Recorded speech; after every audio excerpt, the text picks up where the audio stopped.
E aí, como você tá? Quinta-feira? Quinta-feira. E quinta-feira nós estamos onde? No lago. Gente, eu já tô no meio do brejo aqui, ó. Vou mostrar pra vocês que faz parte. Olha só. No meio do brejo, porque o lugar que eu sempre fico pra gravar o vídeo pra vocês, hoje tá ocupado, tem gente lá. Aí me sobrou esse espaço aqui, ó. Mas eu tô aqui. Eu tô aqui. Com a ajuda de Deus, não vai desabar essa escada. Esses degrauzinhos tudo desmoronado que eu tô sentada. Vamos lá. Abre comigo a sua Bíblia. Livro de Atos dos Apóstolos, no seu capítulo 16. É uma passagem muito comum. É uma passagem muito conhecida. É uma passagem que muitas pessoas conhecem. É a famosa passagem de Paulo e Silas na prisão. E um terremoto, de maneira sobrenatural, acontece e abre todas as portas das prisões. Você está preparado para receber uma grande profecia para a sua vida? Uma grande revelação do céu para a sua vida hoje, dizendo, de acordo com a palavra do Senhor, que cadeias que te prendiam não te prendem mais, que portas que estavam fechadas na sua vida serão todas abertas. Você crê nisso?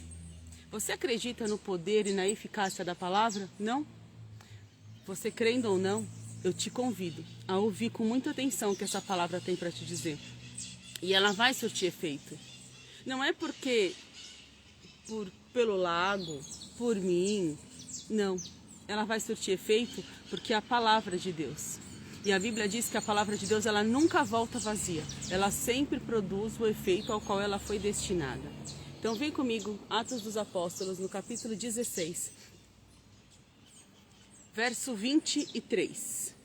Vamos começar daí, depois eu contextualizo. Depois de serem severamente açoitados, foram lançados na prisão. O carcereiro recebeu instrução para vigiá-los com cuidado. Sabe o que eu acabei de lembrar? Para tudo, gente. Que eu esqueci de colocar o fone. Ó as formigas. O que quer dizer que talvez você esteja me ouvindo mal. Então eu vou pôr o fone agora e você vai me ouvir melhor, tá bom? Aguenta aí, aguenta, fica aí. Aproveita e vai elevando seus pensamentos a Deus. Vai falando com o Senhor sobre situações em que você já sabe que você se sente prisioneiro, seja qual seja essa situação. Pronto, vamos nós. Atos dos Apóstolos 16, a partir do verso 23. E depois de serem severamente açoitados, foram lançados na prisão. O carcereiro recebeu instrução para vigiá-los com cuidado. Tendo recebido tais ordens, ele os lançou no cárcere interior e lhes prendeu os pés no tronco. Até aqui. Vou contextualizar com você. Paulo e Silas estavam ali pregando o evangelho, pregando a palavra do Senhor, numa caminhada. Estavam ali declarando que o Senhor é bom, que Jesus salva, que o Senhor liberta, chamando o povo para um arrependimento, para que pudessem se voltar aos pés do Senhor. E outras tantas coisas que fazemos quando estamos declarando, pregando e falando da palavra do Senhor. Mas foi nessa caminhada que Paulo e Silas se depararam com uma mulher que era possuída por um espírito de adivinhação. E aí foi então que eles, diante dessa mulher, repreenderam o espírito que estava ali e que usava a vida dela com adivinhação. Só que essa mulher, que era tomada por um espírito de adivinhação, ela não era uma mulher que estava ali a deméritos quaisquer. Era uma mulher que, por ser possuída demoniacamente por um espírito que adivinhava, ela trazia vantagens financeiras para muitas pessoas ali. E você sabe, não é? Onde há vantagens financeiras, até mesmo em situações que não são corretas, onde há vantagens financeiras, em quaisquer tipos de situação, em geral as pessoas que desfrutam dessa vantagem financeira, seja ela por qual motivo sejam, elas não gostam de perder essas vantagens, não é verdade? É verdade ou não é? E aí então imagine o que aconteceu com esses homens que desfrutavam de benefícios financeiros por conta de uma possessão demoníaca na vida dela. Porque para aqueles homens só o que importava era um dinheiro que entrava, nada mais além disso. E outra, talvez eles nem sequer tivessem conhecimento de que aquilo era de uma procedência maligna, não de uma procedência do céu, mas enfim. Ocorre que esses homens, sem saberem que Paulo era romano, acreditando que Paulo só era um judeu, uma vez que Paulo estava pregando o nome de Cristo, simplesmente ordenou que os mosquitos e as formigas, simplesmente ordenou que então Paulo e Silas fossem presos.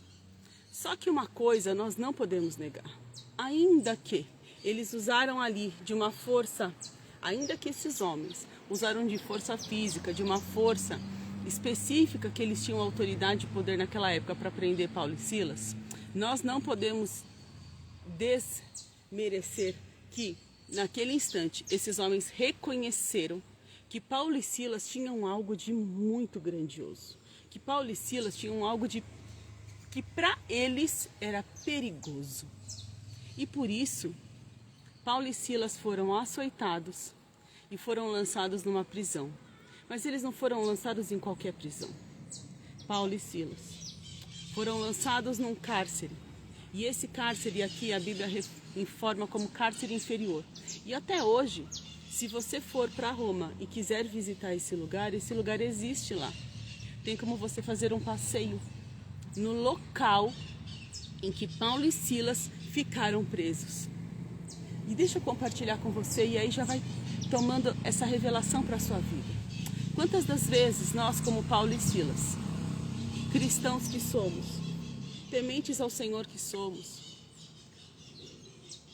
quantas das vezes nós nos encontramos dentro de um cárcere?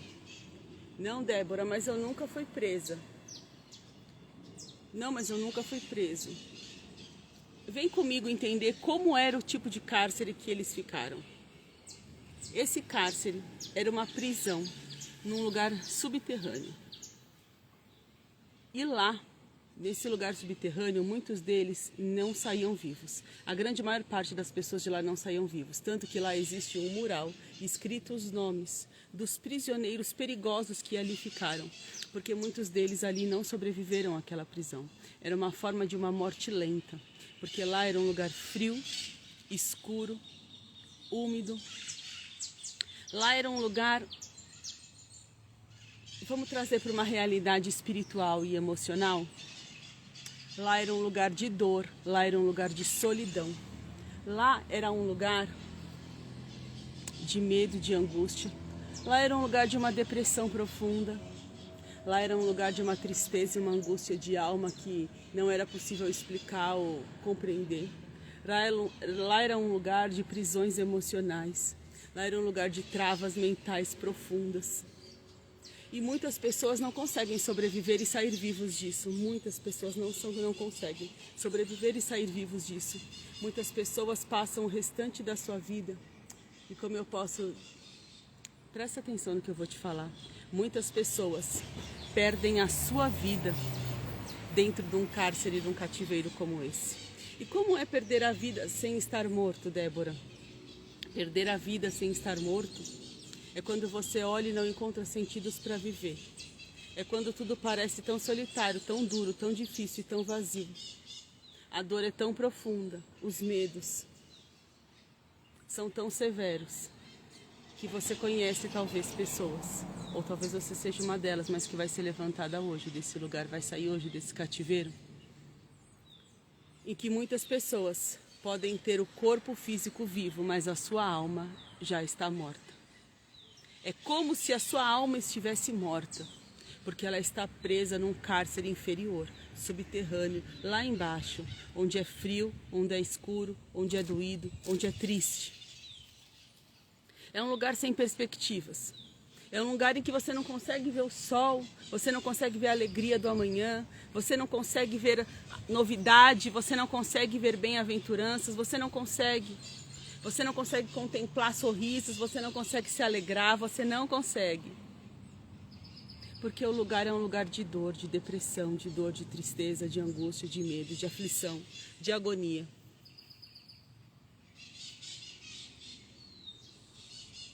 E aí veja bem, nesse lugar Não só eles foram presos num lugar desse, como se eles fossem prisioneiros de alta periculosidade, eles também tiveram seus pés amarrados num tronco. Deixa eu te explicar o que é isso. Os pés amarrados num tronco. Você acha que... A primeira vez que eu li, sabe o que eu acreditei? Que tinha um tronco de uma árvore, vou pôr aqui um tronco de uma árvore, o pé dele estava aqui e alguém prendia assim, sabe, com uma bola de ferro. A primeira vez que eu li, eu achei que era desse jeito. Só que não era assim. Esses troncos, quando eles prendiam os pés, eles de fato imobilizavam os prisioneiros. Então imagine as duas pernas dos prisioneiros e eles colocavam um tronco. Os prisioneiros ficavam sentados. Imagina você, uma pessoa sentada. A pessoa está sentada e o tronco está aqui, ó. Tem 2 furos no tronco e coloca a perna deles no meio e ficam travados. Imagine, é como se assim. Vou tentar mostrar para vocês. Ai, meu Deus. Imagine aqui assim, ó. Aqui estão as minhas 2 pernas. E aqui, ó, vem um tronco com 2 furos no meio.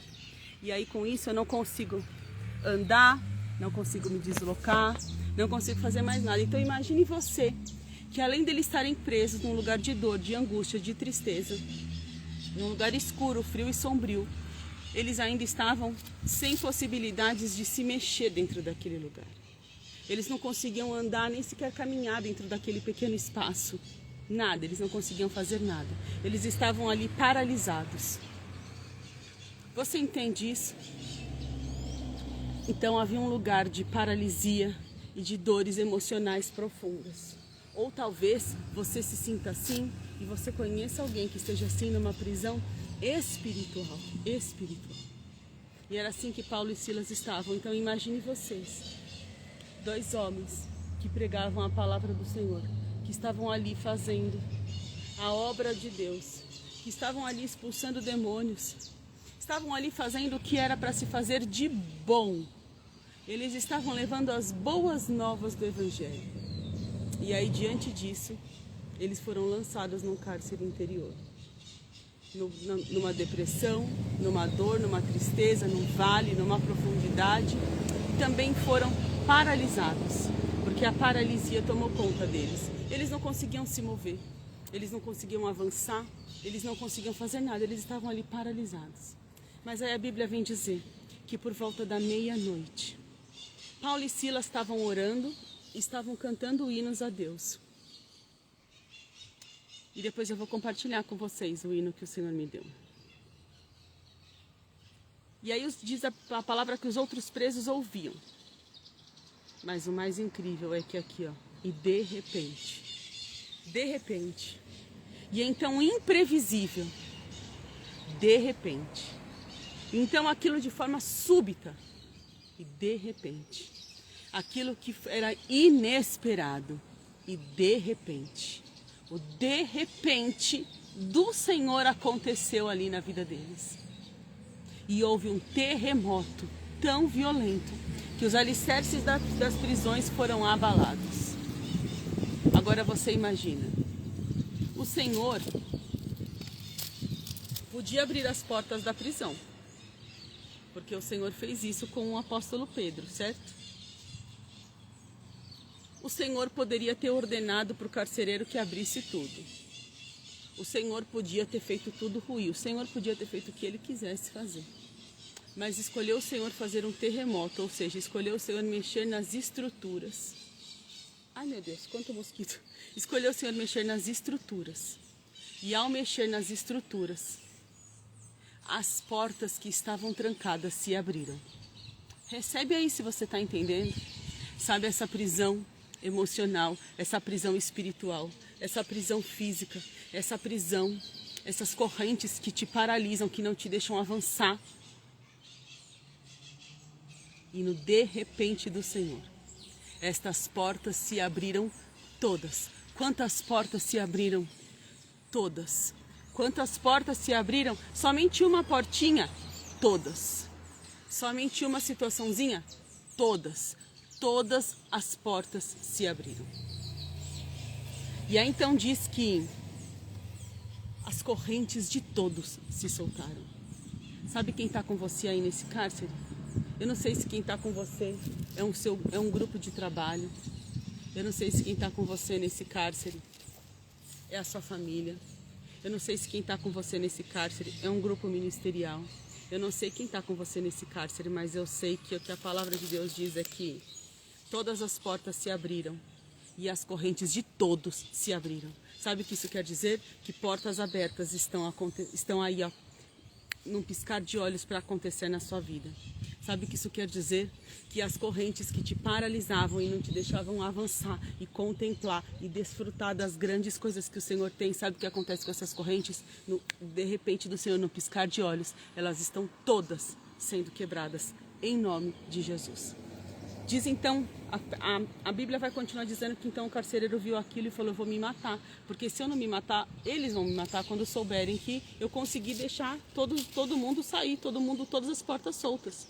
Eu era responsável por guardar isso, mas então Paulo e Silas foram lá, e no mais uma oportunidade, ao nome e a grandeza de Deus apareceu ali naquele instante, e o carcereiro que não cria em Deus passou a crer no grande e no poderoso poder de Deus, porque somente Deus poderia ter feito algo daquela maneira. E aí então eles poderiam ter saído. Só que Paulo e Silas, ao final, vão dizer assim, ó. Peraí, não posso pular essa parte que é muito importante. Eles poderiam simplesmente ter saído, mas eles não saíram. Só que nisso que aconteceu isso na madrugada, no mesmo momento em que o Senhor provocou um terremoto e que todos que estavam presos foram livres. Todas as portas fechadas foram abertas.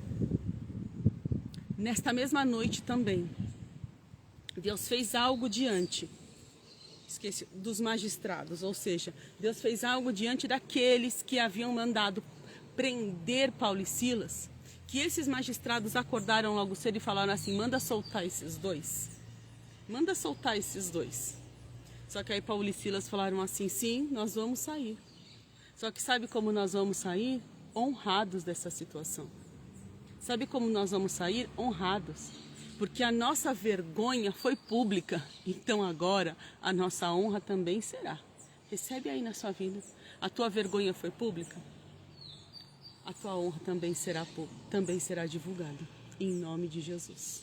Em nome de Jesus. E nesse caminho todo, o que precisou ser feito? Orar e louvar ao Senhor.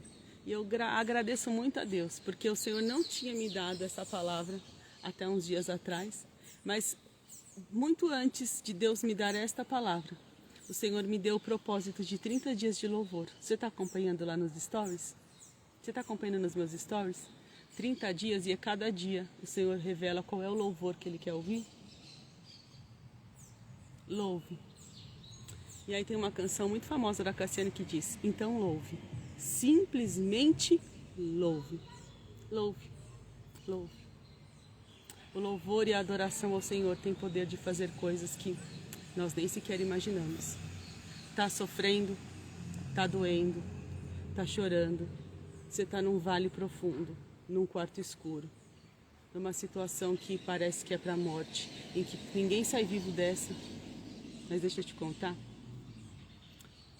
No teu louvor, o de repente do Senhor vai acontecer. Sabe quais portas vão se abrir? Todas. Sabe quais correntes vão ser soltas? Todas. Sabe como você vai sair dessa situação que você entrou com tanta vergonha? Com honra. Todo mundo vai saber. Deus te abençoe e até a próxima quinta-feira, se assim o Senhor permitir. Compartilha com alguém essa mensagem? Compartilha com alguém. Deus te abençoe.